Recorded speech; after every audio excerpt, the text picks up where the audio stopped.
ಮಹಾಗಣಾಧಿಪತಯೇ ನಮಃ. ಮಧುಸೂದನರೂಪೇ ಶ್ರೀ ವಿಷ್ಣು ಪ್ರೀತ್ಯರ್ಥಂ. ವೈಶಾಖ ಪುರಾಣ ಅಧ್ಯಾಯ 20 ಭಾಗವತ ಧರ್ಮಗಳು.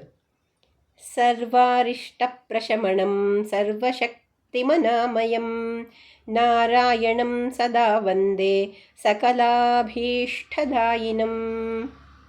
ಶ್ರುತದೇವ ಮುನಿಯು ಭಾಗವತ ಧರ್ಮದ ಬಗ್ಗೆ ತಿಳಿಸುವ ಮೊದಲು ವಿಷ್ಣು ಎಲ್ಲರಿಗಿಂತ ಶ್ರೇಷ್ಠನಾದರೆ ಪ್ರಾಣದೇವನು ಜೀವರಲ್ಲಿ ಉತ್ತಮನೆಂಬ ವಿಚಾರವನ್ನು ತಿಳಿಸುತ್ತಾನೆ. ಹಿಂದೆ ನಾರಾಯಣನು ಬ್ರಹ್ಮನನ್ನು ತನ್ನ ನಾಭೀಕಮಲದಲ್ಲಿ ಸೃಜಿಸಿ ಹಲವಾರು ದೇವತೆಗಳನ್ನು ಸೃಷ್ಟಿಸುವಂತೆ ಮಾಡಿದನು. ನಂತರ ದೇವತಾ ಸಾಮ್ರಾಜ್ಯಕ್ಕೆ ಬ್ರಹ್ಮನನ್ನೇ ರಾಜನನ್ನಾಗಿ ನಿಯಮಿಸಿ ಯುವರಾಜನಾಗಿ ಒಬ್ಬ ದೇವತೆಯನ್ನು ಆರಿಸುವಂತೆ ಆದೇಶಿಸಿದನು.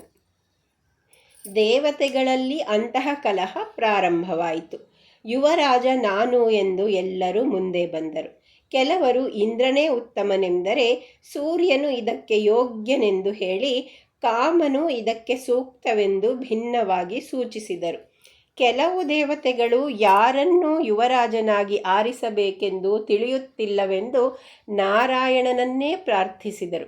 ಆಗ ಭಗವಂತನು ವಿರಾಟ್ ರೂಪವನ್ನು ಸೃಜಿಸಿ ದೇವತೆಗಳನ್ನು ಅದರ ವಿವಿಧ ಅಂಗಾಂಗಗಳ ಚಲನಾಶಕ್ತಿಯಾಗಿ ನಿಯಮಿಸಿ ಯಾರು ಅದರಿಂದ ಹೊರಬಂದಾಗ ದೇಹ ಬೀಳುವುದೋ ಪ್ರವೇಶಿಸಿದಾಗ ನಿಶ್ಚೇತನವಾಗುವುದೋ ಆ ದೇವತೆಯು ಯುವರಾಜ ಪದವಿಗೆ ಅರ್ಹನೆಂದು ಸೂಚಿಸಿದನು. ದೇವತೆಗಳು ಇದರಂತೆ ನಡೆದುಕೊಂಡರು. ಮೊದಲು ಪಾದಗಳಿಂದ ಜಯಂತನು ಹೊರಬಿದ್ದಾಗ ಆ ಮನುಷ್ಯನು ಹೇಳವನಾದನು. ಇಂದ್ರನು ಹೊರಬಿದ್ದಾಗ ಕೈಗಳನ್ನು ಕಳೆದುಕೊಂಡನು. ಸೂರ್ಯನು ಹೊರಟಾಗ ಕುರುಡನಾದನು. ಅಗ್ನಿಯು ಹೊರಬಿದ್ದಾಗ ಮೂಕನಾದನು. ರುದ್ರನು ಆಚೆಗೆ ಬಂದಾಗ ಜಡನಾದನು. ಆದರೆ ದೇಹವು ನಿಷ್ಕ್ರಿಯವಾಗಲಿಲ್ಲ. ಎಲ್ಲರ ನಂತರ ಪ್ರಾಣನು ಹೊರಬಿದ್ದನು. ಆಗ ದೇಹವು ಬಿದ್ದು ಹೋಯಿತು. ದೇವತೆಗಳು ಮೊದಲಿನಂತೆ ದೇಹದ ಒಳಹೊಕ್ಕರು. ಪ್ರತಿಯೊಬ್ಬ ಪ್ರವೇಶಿಸಿದಂತೆ ಆಯಾ ಅಂಗವು ಪೂರ್ಣವಾಯಿತೇ ಹೊರತು ಶರೀರವು ಮೇಲೇರಲಿಲ್ಲ. ಪ್ರಾಣದೇವನು ಪ್ರವೇಶಿಸಿದಾಗ ಅದು ಚೈತನ್ಯ ಪಡೆಯಿತು. ಇದರಿಂದ ಪ್ರಾಣನೇ ಜೀವಾಧಿಕನೆಂದು ತೀರ್ಮಾನಿಸಿ ದೇವತೆಗಳ ಯುವರಾಜನಾಗಿ ಪಟ್ಟಾಭಿಷಿಕ್ತನಾದನು.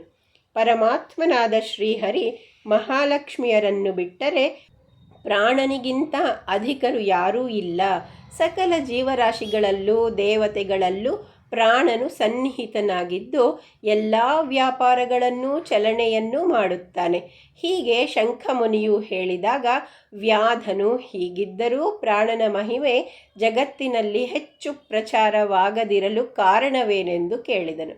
ಆಗ ಶಂಖ ವಿಪ್ರನು ಉತ್ತರಿಸಿದನು. ಹಿಂದೆ ಪ್ರಾಣನು ಅಶ್ವಮೇಧ ಯಾಗ ಮಾಡಲು ನಿರ್ಧರಿಸಿ ಗಂಗಾ ತೀರದಲ್ಲಿ ಭೂಶುದ್ಧಿ ಮಾಡಿದನು. ಆಗ ಹುತ್ತದೊಳಗೆ ಅಡಗಿದ್ದ ಕಣ್ವನೆಂಬ ಮುನಿಯು ಹೊರಬಂದು ಪ್ರಾಣನನ್ನು ಭೂಮಿಯಲ್ಲಿ ನಿನಗೆ ಪ್ರಚಾರವಿಲ್ಲದೆ ಹೋಗಲಿ ಎಂದು ಶಪಿಸಿದನು. ಆಗ ಪ್ರಾಣನು ನೀನು ಗುರುದ್ರೋಹಿಯಾಗು ಎಂದು ಪ್ರತಿಶಾಪವಿತ್ತನು. ಅಂದಿನಿಂದ ದೇವತೆಗಳ ಯುವರಾಜನು ಜೀವೋತ್ತಮನು ಶ್ರೀಹರಿಗೆ ಅತ್ಯಂತ ಪ್ರೀತಿಪಾತ್ರನೂ ಆಗಿದ್ದರೂ ಪ್ರಾಣದೇವನಿಗೆ ಭೂಲೋಕದಲ್ಲಿ ಹೆಚ್ಚು ಪ್ರಚಾರವಿಲ್ಲವಾಯಿತು. ಕಣ್ವ ಋಷಿಯು ತನ್ನ ಗುರುವಾದ ಸೂರ್ಯದೇವನನ್ನು ಹೊಡೆದು ಗುರುದ್ರೋಹಿಯಾದನು. ಪ್ರಾಣದೇವನ ಮಹಿಮೆ ಅಪಾರವಾಗಿದೆ.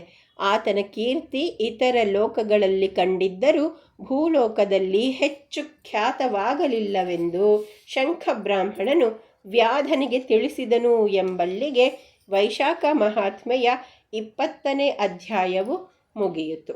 ನಾಳೆ ಅಧ್ಯಾಯ 21 ಜೀವಿಗಳ ಸ್ವಭಾವ ಬಗ್ಗೆ ತಿಳಿದುಕೊಳ್ಳೋಣ.